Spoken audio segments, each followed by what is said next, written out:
Natsuki's breathing gets harder and faster. I know my manga is small and stupid compared to everything, but it's just one more thing. She's gasping between words. What's happening? She's dying. No, she isn't. The stress is too much and she's having a heart attack. Natsuki's too young for that. Your mom started gasping just like that when she had her heart attack. No, it's different. It's different. Any second now, her hand is going to reach up and clutch her chest. No, it won't.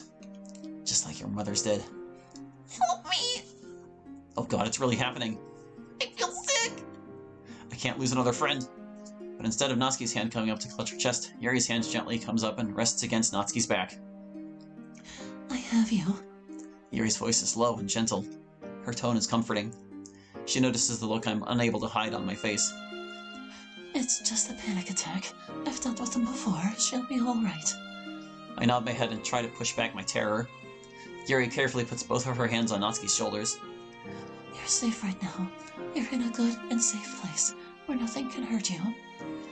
We're going to be doing the breathing exercise again. All you have to do is listen to my breaths and breathe along with me. Let's breathe in now. She takes in a deep, slow breath. Natsuki tries to do so as well, but obviously can't. I also try to breathe in with Yuri in order to help, and find it's hard to do so. We exhale together as best we can. That's good. Let's keep it going. We all breathe in and out like this for a while. While she's still struggling, to my relief, Natsuki's breathing does sound a little better. Now we're going to focus on the physical world. Like last time, all you have to do is focus on the feeling of your breaths going in and out, and the weight of my hands on your shoulders. Remember that you're in a safe and comfortable physical space. Minutes pass and Natsuki's breathing continues to slow down. Finally, Natsuki takes one last deep breath and stands up. Thanks, Young. You're pretty good at that. Yeah, you are. Even I feel more relaxed. It is my pleasure. And remember, Ellie and I are here to help you with your burdens. No matter how many one more things there are. While I may not share your taste for manga, I know how important it is to you. Anything that important to you is neither small nor stupid. It's going to be okay. We have a little over a day to think of a solution. But even if we don't, we'll follow Hallie's suggestion of storing it at his house. As he said, it's not ideal, but it will buy us time until a more opportune option presents itself. Tomorrow, then. Tomorrow. What a day. At least the bully only managed to knock your books out of your hands once today. Yeah. I feel sorry for Natsuki. We'll think of something. We're smart, especially Yuri. Are you going to call the psychiatrist like the counselor wants you to? No. Why not? You already know why. Maybe she's right about you needing antidepressants. She isn't. Maybe I'd still be alive if I had taken them. And maybe you were taking them and they weren't enough. Even I know they aren't magic. But whether you were or weren't taking them is irrelevant. You needed them because you actually had depression. Your rain clouds would come and go for no discernible reason. Because you had a medical problem that you needed treatment for. But look at what I've gone through the past few weeks. Anyone who wasn't at least a little bit upset after going through what we have would be certifiably insane. But you're hurting so much. I don't want you to hurt. I want you to be happy. The pain comes with remembering. Remembering you, the literature club as it used to be, the poems we shared, how much I love you. I don't want to ever forget any of it, no matter how much it hurts. So just shut up about me taking meds. You're yelling at me. That's because I'm angry at you. Then you're angry at yourself. Pushing back the tears, I kick a small rock hard and watch it skitter across the road. I focus on not thinking about anything and just getting home. Soon I approach my house. Well, this hasn't been the most pleasant walk we've ever had. But I'll always walk with you, even if you're being a meanie. I'm sorry I was being a meanie to you. Do you forgive yourself? I don't know. You know I can never accept your apology until you do. That night, as I lie in my bed, my head swarms with thoughts over how to help Natsuki. None of the ideas I can think of seem even plausibly practical or likely to work. I'm not able to even pretend to sleep. It's morning and my thoughts are still a jumbled mess of half-baked bad ideas. My head hurts from the lack of sleep. I don't want to get out of bed, much less go to school. But out of all the days since that day, this one is the one I absolutely can't miss. Natsuki is counting on me. If I'm not there to take her manga home with me, it will be destroyed and she'll be crushed. I'm not doing that to her. I get out from underneath the covers and start getting ready for school. No new ideas. None. It's okay. Your manga will be fine in your house until you come up with a better idea. You're right, I suppose. I mean, there's no reason you couldn't just, bring books to and from school for her.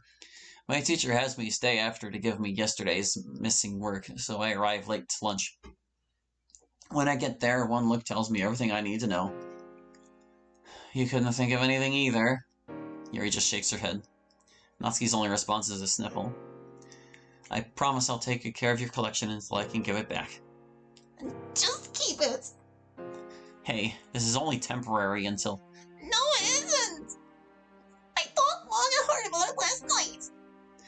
I'll never be able to take it back until I move away from home, and that's not happening anytime soon. So I might as well give it to a friend who will enjoy it. I don't know what to say. She's not wrong. I do have a request, though. Of course. Can we have one final club meeting after school today? I was afraid none of us would think of anything, so I made cupcakes this morning. Yuri can make us some tea. And then we can just sit around, read or write, and at least pretend that things are how they used to be one last time. Yeah, I think that's a good idea. We all need to go there in order to collect our stuff anyways. We can have one final goodbye of club meeting first. Would you feel better if I argued with you over whether or not manga is literature one last time, too? No, there's no challenge since we all know I'm right. Everyone quietly packs up their things and we all head to class. I happen to be the first at the club room. I don't have to wait long before Yuri shows up.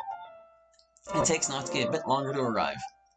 I turn to them and give my most sincere smile. Okay, everyone. I wince as the words leave my mouth. Too soon, sorry. Anyways, let's get started. Natsuki brings out a familiar tray and begins unwrapping it. Yuri collects her teapot from inside the closet and leaves to get some water. I start moving the desks into a circle. Yuri returns with the water and begins making the tea. Natsuki finishes unwrapping the tray and offers it to me so I can select a cupcake. I take the entire tray from her and then solemnly place a single cupcake on each of the 5 desks I had set in the circle. Natsuki just looks at me for a second and then nods her head in understanding. Yuri sees what I am doing and carefully sets out 5 full cups of tea, one next to each cupcake. We all sit down at a desk, but none of us touch our tea or cupcake. The silence is awkward. I think we're all waiting for the missing members to somehow come in and take their seats. It's what I'm waiting for, at least. We're here. Sorry we're late. I was helping Monica practice the piano. In my mind, I see them taking their seats and smiling at everyone. Even Monica. I pick up my cup and hold it out. I can't keep my voice from choking. Friends. Isn't it supposed to be 2 absent friends? You're not absent. The girls also raise their cups and then we all take a sip together. I begin methodically eating my cupcake. I can't even taste it. I can't believe you're not enjoying a Natsuki cupcake. They're the absolute bestest. Yours is looking decidedly uneaten. I'd be on my 3rd one already if I was really here. I know, the cupcake is fine, it's just... I understand. I finish my cupcake and then take another sip of tea. Yuri is almost finished with her cupcake as well, though Natsuki has barely touched hers. I suspect Yuri has no appetite either and is only eating her cupcake for Natsuki's sake like I did. You're not eating Natsuki? I'm sorry. This was a stupid idea. I wanted things to be the way they were just one last time. This is not a stupid idea. This is giving us a chance to grieve for what we've lost. And I'm not just talking about Mulligan and Sayori. but also your manga, the club itself, and, in a way, ourselves. We are no longer the individuals we were even a month ago. We've all been badly hurt, and will probably carry the scars of that hurt the rest of our lives. We have been changed by it, but we will survive it. Especially if we stay together and support each other. I'm surprised at Yuri's forcefulness. But looking back, I suppose I shouldn't be. She's now very different from the shy girl I met on the first day I came here. She's grown. She's scared. She's been forcing herself to take charge in order to keep everyone together. She's been doing everything she can to keep from losing both of you. There's no reason she can't be both scared and grow at the same time. I suppose. I just don't like the idea of her being scared. I want you all to be happy. You always do. I'm sorry. I'm so sorry. I wasn't thinking about you guys, only myself. I changed my mind. I thought it would be different. I imagined we'd have one less nice time together like we used to. But I don't want to die anymore. Natsuki sticks her fingers down her throat, vomits all over the place, and then collapses onto the floor. I changed my mind. I don't want to die. She just keeps repeating that. What did you do? Yuri is yelling at Natsuki. She really is terrified. I made a poison cupcake that I ate right before I came here. I'm so sorry I did it. I've changed my mind. I turn around and bolt out the door. I need to get Natsuki help now.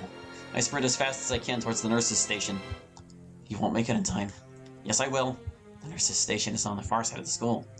That means more chances of running across the teacher first. With school over, the hallways aren't crowded, but I do see students here and there walking the halls, probably for their club activities. But no teachers. What I wouldn't give right now to hear one yell at me for running in the hallway. Where is a goddamn teacher when you need one?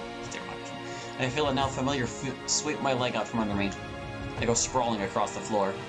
I don't have time for this. I barely slow down as I pick myself up and continue sprinting away. Hey, you! Stop! No running in the halls! I don't think anyone has been happier to hear those words than I am right now. Not my first choice for help, but right now I don't care. I grab his arm and try pulling him towards the clubroom. My friend threw up and I think she's dying and... Whoa, slow down then. Tell me what happened. My friend said she took something to kill herself and... Take me to her now. The teacher is running as fast as he can behind me. Not fast enough. I can hear him talking behind me. I glance behind and see he's on his cell phone telling someone we need an ambulance. Of course, why didn't I think to call for help on my own phone? Because you're an idiot. Nothing else I can do besides hurry and hope it's not too late. As we arrive, the scene is mostly unchanged. Natsuki is sitting on the floor covered in vomit, crying. Except for the mess, she doesn't seem to be in bad shape physically. But she does keep repeating that she's sorry, that she's changed her mind, and that she doesn't want to die. Yuri seems to have kept her head better than I have. Like the teacher, Yuri is also on her phone talking to someone. She's doing her best to give information about Natsuki's condition, but I can hear the panic in her voice.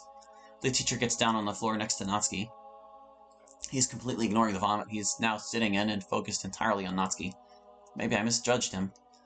Yuri hangs up her phone while the teacher continues to answer questions and do what he's told on his. Yuri comes up to me and puts her arms around me for comfort. I notice that Yuri is covered in puke and is now getting on me. I don't care and draw Yuri closer. What didn't we do? It's neither of your guys' fault. Yes, it is. We couldn't find a solution to the manga problem. She made this choice on her own, just like I did. The good news is, she's changed her mind. She wants to live again. Hopefully it's not too late. Did you change your mind too? Did you want to live again, only to find out it was too late? She doesn't reply because I don't know the answer. I need you both to come with me. Yuri and I look towards Natsuki. I see that the school nurse has arrived and now taken over for the teacher. Though he's still there following the nurse's instructions. Natsuki is still crying and repeating herself. Her words are now slightly slurred. The EMTs will be here any minute to take her to the hospital. There's nothing more you can do, and they're going to need the room clear so they can work. I nod my head and try guiding Yuri towards the door. She doesn't move. I keep applying more and more pressure to her back until she stumbles and then begins walking on her own. A small crowd is gathered outside of the clubroom. The students are asking each other if anyone knows what happened. I hear someone mutter literature club again.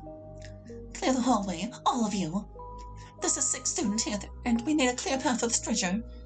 Most of the students stop talking, but one random voice is heard as it gets quiet. Yeah, sick in the head. That's enough. You don't know what you're talking about. And I told you we need this hallway clear. So you all have 10 seconds to either go home, go to your club, or go to detention. All the students quickly start walking away. It isn't long before there is no one around. In the distance, I see my still nameless tormentor looking at me. He turns and walks away like the other students. I wonder if he's sorry now that he knows you were trying to help Natsuki when he tripped you. I don't know, he didn't look sorry. But he wasn't sparking this time either. True, I don't think I'll... How are you guys doing? Well, what did we do wrong? What didn't we do? We had worked out how to keep her manga safe. We were having a final club meeting like she wanted. She seemed so happy. She was pretending to be happy, just like I used to do at times. No, she wasn't happy. Natsuki even said she wanted to pretend that things are the way they used to be, one last time. And that's what she was doing today, pretending to be happy. Sudden cheerfulness after a long sadness is one of the warning signs of suicide. It happens because the person has decided to end themselves, and they either don't want others to suspect, or they're happy that whatever's troubling them will soon be over. Even though the other students are gone, the hallway isn't very private. Do either of you want to go to my office and talk about this more there? I shake my head no. I don't want to leave Natsuki. Yuri does the same. I can't force you to talk to me, and I can't watch you 24/7. She sighs. I have the feeling that right now she wishes she could do just that. So I'll ask that if you start having those kinds of thoughts that you talk to someone. A professional will be best, but if you can't do that, then a parent, teacher, minister, family member, a close friend. Someone you trust and feel comfortable enough to confide in. We probably wouldn't be here like this if Natsuki had. We see the EMTs coming around the corner with a stretcher. We all move to make certain we are far out of their way. We can hear the EMTs try and ask Natsuki some questions while checking her vitals. It's not long before they place her on the stretcher and begin quickly wheeling her away. I can see she's still conscious. She looks at Yuri and I as the stretcher passes us. That's a good sign, right? I begin to start following behind them, but the counselor quickly catches my shoulder to stop me. Right now, the best thing you can do to help her is to let them help her. Nurse Ikazawa needs to speak with you. Yuri and I start to follow the counselor. You two wait here for a minute. Now what? I look into the club room to try and learn anything. I can see the nurse and counselor talking, but I can't hear anything. Not surprising, the nurse always talks quietly. It gives her a good bedside manner. Horrible for eavesdropping, though. They talk together for a couple minutes before the counselor returns. Thanks, I'll handle this. The teacher leaves down the hall. She's not okay, is she? Of course she isn't. When has it ever been good news since that day? So why would it start now? Well, the poison Natsuki took is a pretty serious one. Do you know what it was? That's not important right now. She doesn't want to say. What is important is that her life is on the line and it's not certain if she'll survive. Do you know where they're taking her? Can we see her? They're taking her to St. Vincent's Hospital. I know where that is. It's not far away. And is most likely going to be in intensive care and unable to have visitors tonight. The doctors will probably know by tomorrow, though, if she's going to make it. She's going to make it. She's tough and she wants to live. She changed her mind. The counselor sighs. I very much want to tell you you're right. But it would be wrong to give you false hope. There have been reports of people instantly regretting their suicide attempt as soon as they do it. But sometimes it's too late.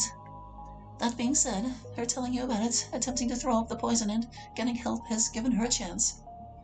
A chance she wouldn't have otherwise. I tried so hard. I should have seen. You can't blame yourself. It can be hard to recognize the warning signs of suicide, especially if the person is trying to hide it. It's late. You kids must be exhausted. Go home. Talk to your parents about your feelings. Don't be alone. I think the counselor suddenly remembered my home situation. Do you have any relatives that you can stay with tonight, Hallie? I have an uncle, but he lives 200 miles away. Don't you have any other family nearby? Don't forget. Well, I don't actually know. I mean, we know his mother's dead and his father's away, but I guess technically? The counselor sighs. I am so relieved to hear that. I look forward to seeing you both on Monday. I think I might have just made a bad choice. Stop! I can't leave without Natsuki's manga. She's going to want it later. I need to get my tea set as well.